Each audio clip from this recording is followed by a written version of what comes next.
All right, boss Jebale. Kale sebo. Nawe Jebale. Ngakitale kyamze Kato. Bibi nnyo sebo. Byazze bubi. Kato lwamu ono mwemanyi mutya omuyito otya? Kato lwama yinza okugamba nti ye musajja eyasooka okunyingiza media industry kubanga nze sawa zino nkolera ku Baba TV kola program bagita Youth Hustle. Naye muganda wange olugendo lwa media nga bw'olumanyi teruba lwangu. Ate era ebiseera ebisinga abaana abajoininga media bafuna okalubirizibwa nga bayingira olw'emisoso n'embeera oluusi abamu ku bakulu gye bateekawo okuyingiza abo abaana. Ne ekintu ekisinza okunnuma ku mukulu ono tuva ku maaso nti nze ng'omuntu na graduatinga ne degree mu procurement. Imagine procurement ekwataganya ne media. Naye bwe nagenda ku Emengo by then yali Believe TV. Waliwo omuntu eyanconnectinga omwana nali mumanyi ng'akolerayo already. Nangamba manyi nkumanyo ina talent, yo talented because nze masomero yo naje nasomera. Nalinga musajja yagala nnyo ebintu bya drama, entertainment, manze mwembeera. Kati omwana nangamba jango osabeko wane ku Believe Emengo. By then yali ya mukulu kayiwa naye mu process katolwa manajigula by that time. Kati bwe nagenda waliyo omukulu yali piddi nga bamuyita Douglas. Era kyemanya abali bakoleddeyo bamumanyi. Douglas nangamba soko tuwe ebikwogerako. Nengamba kakati omusajja azze okusaba omulimu gw'okupresentinga nga ndi wa procurement mazima binjogerako ki bye ngendo muwa nga tebikwatagana. Nengamba omusajja oyo naye mukama wange nze mmanyi nsobola okukola lwaki tontunuzaamu ku kamera bwoti n'olaba kye nsobola okukola. Ekirungi kya Douglas yali talemerako nnyo, yagamba kamera obukamera tukwata ne tuyingira mu studio n'atuula ne bantunuzaamu kamera. Nengamba kati njalo nkoleremu ng'omuntu wa presentinga program y'abavubuka munayi n'enkola omundi ogwasooka nga toli mubi bakweteeka ey'okubiri n'enkola teeka ey'okubiri olwamaliza nga kale genda tujja kuddamu. Nali ndi awo akasimu ne kavuga Douglas akuyita komawo ku Believe nenzija. Douglas yangamba ekintu kimu, yes fine tewatwadde bikwogerako naye ntwalidde honorable Kato Lubwama. Yes, yali honorable I think. Yali honorable mbasera bidde. Nangamba ntwalidde honorable ka clip ko nakalabamu. Nangamba omwana oyo asobola okukola soko muyite kubanga ye musajja ye kye mumanyiko nti bw'aba ye mukulu gwe ne bwe bagwa muddirira oba gwa ina okola decisions zirizo osooka mwebuuzaako.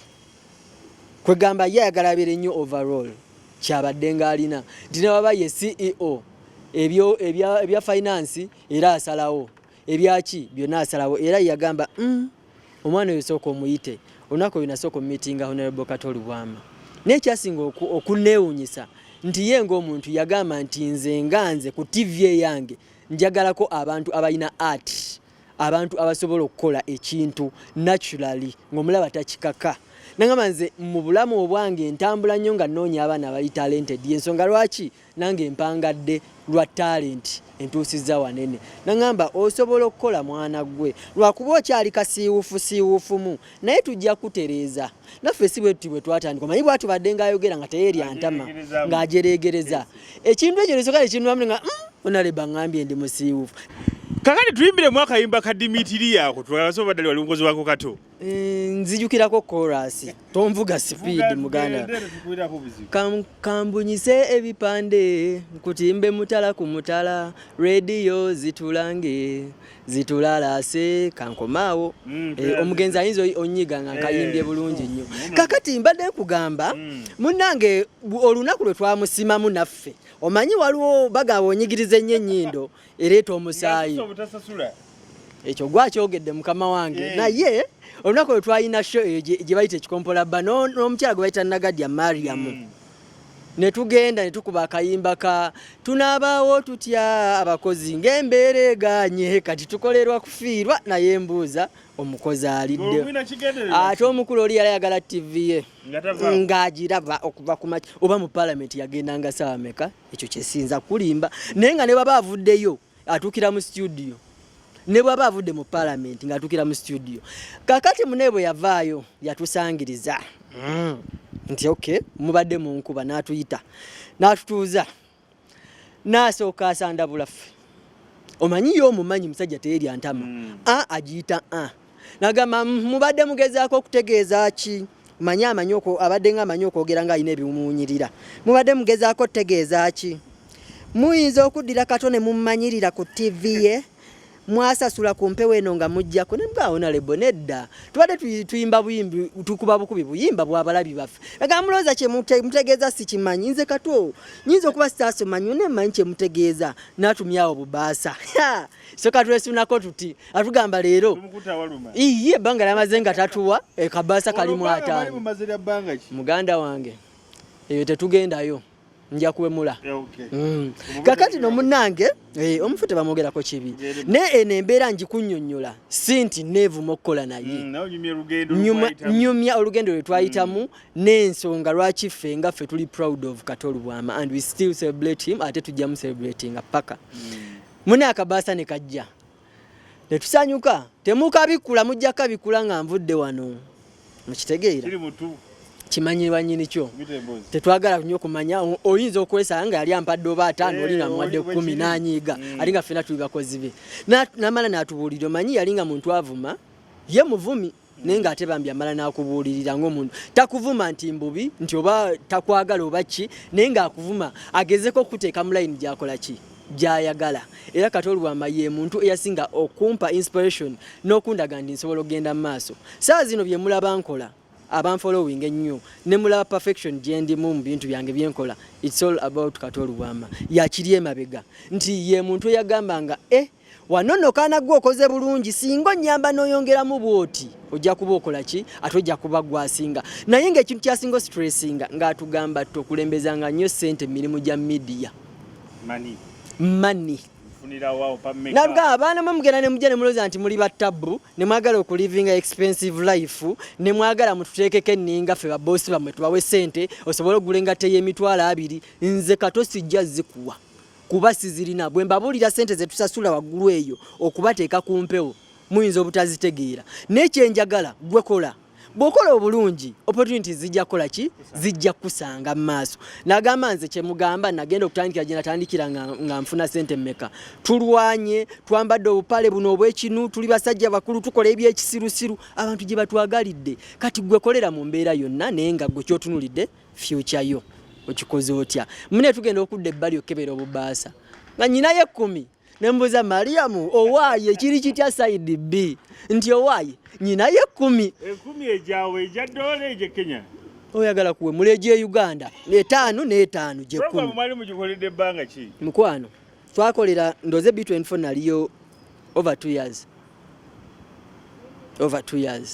okay. But fenga abakozi ate twasanyuka nnyo surprisingly twali basanyufu however much we are disappointed nti twali tusubira dine ebbanga lyetumaze tuyinza okufunayo nakamoma akawera but munnange ate twasanyuka nti finally tulina kye twateekako wa mu nsawo ekyo kyali kintu kikulu nnyo ate nga tutegeera boosi waffe bw'obadde ng'okolera Kato Lubwama nga tomutegeera then badde tosobola musobola naye bw'obadde ng'omutegeera ye ng'omuntu then obadde ojjanyumirwa nnyo okukola ne Kato Lubwama kuba ye muntu ali kye namulabako apushinga abakozi be nti twatukanga binogera mu Bat Valley abakozi bange mwe mugenda ate mwe nambeetaaga tuyinayo emizannyo ng'ate bw'aba akulaba ng'osobola okuactinga ng'akuyita nti nkwagala ozanye paati eno akutwala mu theatre era nga ne bw'aba balinayo shows zaabwe abayita n'abapresentinga eri abantu bano bakozi bange abakola ku B24 TV onakola nga zonna azimanyi lwakuba ekyasinga okunewunsa nti twagenda ate ku B24 okuwunzika awo I think it was around 2019 nga ndowooze ku TV tusigazizzaako pulogulaamu za Kato Lubwama nga ezisinga za Kato Lubwama yes kyekikulaga kya ate ye muntu yayiteeguya nga kugamba nze yange nsobola ogikolako okuva ku makya paka kawungeezi temunjasamira oba temwagala mugende bw'atyo kwegagwa omukozi oyina mutegeera butegeezi bambi but ye ng'omuntu he was so down to earth era twali tumwagala nnyo ffe abaali bakozeeko naye kyetwogerako tukimanyi nti tuyinza oba tetwakolera mu mbeera nnungi but he was one of the best bosses gwakozeeko naye gw'oyinza obutaddamu kusanga abantu balala kyanjawulo ki abantu kye batamanyi kwanku Kato nga kyewuunyisa oba kirungi kuye nga kiringa kyakyama kye tutamanyi ffe general public. Kati nga ffe ababadde bawangaddeko ko ne Honorable Kato Lubwama ekyama kyenyinza okugamba kyalina nti ye muntu gw'oyinza okugamba atadde awo kwejalabya ye ng'omuntu nti bw'oba wasanze Kato nga si yona ali mu masuuti oba abadde mu paalamenti ng'oyinza n'olowooza musajja ali awo ngera bw'oba omusanze wali mu kanuuke ate teyeesika gwe n'oba mugenyi ng'oba oli mugenyi ki oba oli mukulu ki oba ki ng'omusanze mu kinumbu bino binneekweka emusimanyi ambale banandaba batya no era batu bakwadressinga kuga ye muntu adeta faking a life nga era bw'omusango omanyirawo nti kyovala basinga mbadde mu mutwala nnyo mu side eri ya comedian because ne bwe tugamba nti yagendako mu parliament nti osuubira nti alina okukyusa mu mbeera ye yasigala nga bw'ali yasigala nga ye Kato nti era nga gamba nze parliament yes bino ebintu mbyambala ngena mu parliament naye byantama era nga agenda otuuka ewaka nga n'amataayi yagaggyeko dda esaati nga zisumuludde dda amapeesa nga yakulaga nti biri kimukakatako tulwakubayiza n'empi naye nga ye ng'omuntu naturally he was comic ate yagalanga nti bayita art nze sirabanga muntu ayagala industry ya art nga Kato Lubwama. So eggwanga Uganda tuluzingiddwa muntu kikaaki era abatamanyi bulungi. Eggwanga Uganda nyinzo nga tuluzinze omuntu ali so special in which way nti waliwo omuntu gw'olaba nti ebintu by'ensi byangu omukyusa. Yes tuyinza okugamba nti ye muntu gwe ogamba nti wali akasente wo hey si ye muntu gw'ogamba nti ajja tuulawo nga alina wakalengedde naye ate bwe kikwatagana ku art era art industry no media industry egenda kufiirwa nnyo Kato Lubwama ge mazima tufunye eddibu ddene nnyo kubanga ne bw'oba otunuulira abantu abo bintu byabwe bakolanga tuzzenga na ssaawa zino tukyabinyumirwa tuli mu 2023 naye nga bakuteereddewo emizannyo gyabwe ne bakuteerawo ne gye bazannya these days muganda wange era ogenda okwekanga nga ate biri olaba nga byali nakyo nnyo nga ate era bikunyumira kati ekintu ekyo akipingize on nga ayagala nnyo okubeera nga akitambuza ne mu generation yaffe eno kyova ladde acriticinga nnyo abantu abakola ebintu ebitajja nga ayinza n'ogamba kati kino kyayimbye luyimba ki n'okeera n'owandika n'owandikola oluyimba olw'ekisirusiru olutalina magezi ffe tululya bye twayimbanga awo ng'akuleeterayo akayimba mbusimanya mazima nondeko okukaaba bwe nti agamba kale olulaba nti lwalinga lwa mukwano naye ng'olulaba lulina message erogera najja nagamba wano mbusimanya kati kino ekyana ekivaho embuzi zaakutudde n'ogamba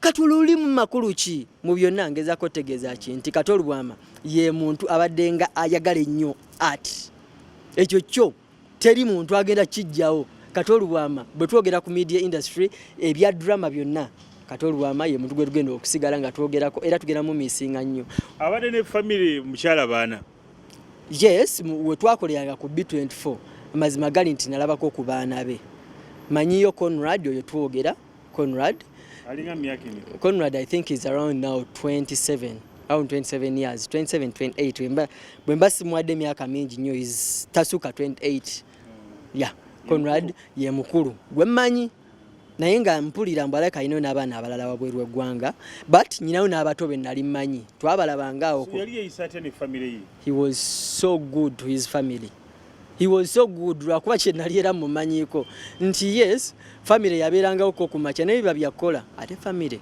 nga tisiye muntu gojogamba nti akulembezeza nnyo family okusinga kyalina okukola kyovala nti yasobolanga n'okujja mu studio nga mukola n'avaamu ku saa 8 imagine tasiibyewo kati family yali yamumanyirira awo but they loved him kubanga ye ng'omuntu he was so responsible nti abaana be tebaajulanga ffe twabeegombanga omanyi twatuukako nga Conrad amuwadde n'obwa manager owa station mutabani we ngazizira ku kyobugaba tata fe yali asobola okubuuza wampa bicho kuyingiza wano otegera nga ye bambi kyayagala ku mutima kyakola ate nga ayagala nnyo family ye era kijja kunuma nnyo nga mu family ye temuli muntu atute drama we kijja kunuma nnyo that's why fe nga bali bakozeeko naye tulina okukola ekintu kinene nnyo ba party nene nnyo okulaba nga to maintaining his legacy esigalewo abantu abalala bali mu art naddala nga filming comedy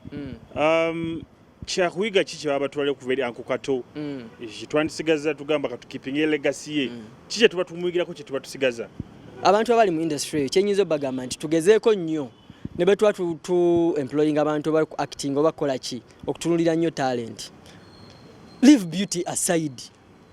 Muve ku bintu bya beauty embukire ekiwala kyanyiridde simanyi tunuulira omwana ayina talenti. Omuntu agenda nyumirwa ekintu kyokola oba kya actinga ng'akiraba kiri nakyo.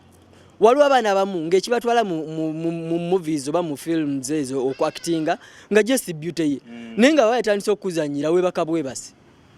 Kati kinjagala bapiikinge ku katono nti n'abantu be yakolanga nawo bonna bo batunuulidde they are natural, they are talented. Tulya ba Abe Mukiibi tulira bano be yazanyanga nabe emizannyo eyo mu Bat Valley ba Patrick Mujuuka, yes, Ruth Kalibala, abo abantu we batyo they are naturally talented. Ne tugenze ne tulaba oba twagala kwegomba abantu ba Bulaaya oba twagala simanyi nengo gena otululira movies zaffe oba films zaffe nga bana Uganda nolaba nga mulimu omuntu gwe bawadde party ogizanya nenga mazima temugwana naye obanga bawadde biki simanyi omanyi mbwako n'obuntuntu mutero bawa maybe simanyi naye nga kyengezaako tegeza nti okoppa Kato Lwama twagalenga nnyo abaana balina talent. Tuleme kuba abaana basobola kukola kintu just because ayinza obatakusanyudde ku maaso naye tunuulira nnyo ki kyasobola okukola. Omuntu asobola omwagalirayo mu mbeera eyo yonna. Yensonga lwaki Kato yagamba teyatunuulyanga bulungi ate yali yakowa n'abawala ku TV ye. Yagamba abawala mutusumbuwa ogenda okiteeka mu kamera nekinyiranyiriramu batandika kikwana nekitandika okwosa era size era ndi mulwadde era TV ye tuyinza okugamba nti yasinga nnyo kubeerako basajja. Bwe mba nzijukidde bulungi mbakyala bitwakolako nabo ku B24 ba ku Believe balinga bana benzijukira naye ate abasajja bangi. Era bwetunudde ono Shamimu yakuzanyira emboozi z'amalwa. She was one of the staff members betwakolanga nabo presenter. Waliyo Nagadia Mariam, waliyo Daphne, waliyo Diana. She's not in Uganda right now naye nga naye yali mulungi bambi nti kale ogenda n'olaba nti percentage era yasinga ng'okw'emirimu balinga basajja. Abaana bawala nga bamusumbuwa nnyo.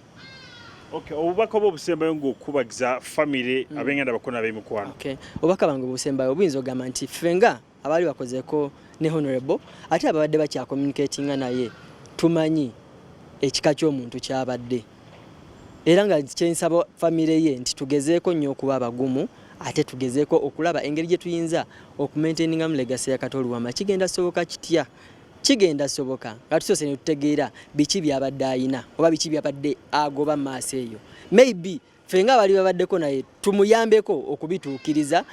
Tomanya at the end tujja kubanga ate tugezezaako okutukiza kyali agala legacy ye esigalewo naye nga abantu mwenna babaddaanyiiza kyenyinza bagambako kiri kimu ntibadde tulina mumanyireyo nga bwali waliwo omuntu akunyiiza naye ate nga akukako mwagala because owala ne Kato Lwama omuwalanire ki yo obadde omumanyi ne bw'omu approachinga you either expect okuvumwa oba okuseka ate nga ne waba akuvumye si ye muntu akikumira ku mutima wano bwe yali akuba bajjo era akuba bajjo empya okumutta wano ku baba bavaawo bali bulungi nti to the extent ne bajjo omu kubasoose okola video ng'abika Kato Lwama.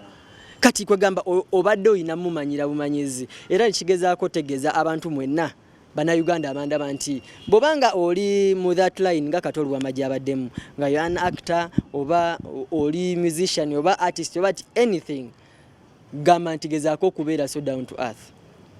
Ebintu byensi bino tebikwemazangamu tobeera nnyo wamalala si gwasoose okuba star. Tekitegeeza nti bw'otuukako waggulu ate weetwalire waggulu. Abantu bano abali wansi nabo batwale ng'ekyomugaso kubanga nabo balina ettoffaali ddene lye bakuteekako. Bw'obayisa obubi tebajja kujja by'okola. Kato Lwama singa yali ayisa bubi abantu beerubaga tebandi mulonze. However stubborn he was, however comic he was, baamulonda because yaddanga ku ground nga ye musajja ategeera abantu kye bakola kye baagala. Bannange byange byebyo naye nga ngamba nti omwoyo gw'omugenzi Omukama agulamuza ekisa. Nze nga Hankeiza akola ku Baba TV program Youth Hustle ne Sanda Bulamba gamba nti kinnumye nnyo kozi nali nkozeeko naye nga tugenda gezaako okukola kyonna ekisoboka okulaba nga we maintain his legacy because he has been so good, he deserves to rest in peace. Ate ne tusigala nga tukyamu reflectingako ffe nga abasigaddewo. So tusaba otusibuleyo n'akayimba k'omukulu kubisa ebipande. Kankubise ebipande omukulu bannaye akayimba ako ng'okaagadde nnyo. Kankubise ebipande kutimbe mutala ku mutala radio zitulange zitulalase empapula toyingiramu ojja kunsobya toyingiramu eddoboozi lyo si ddungi.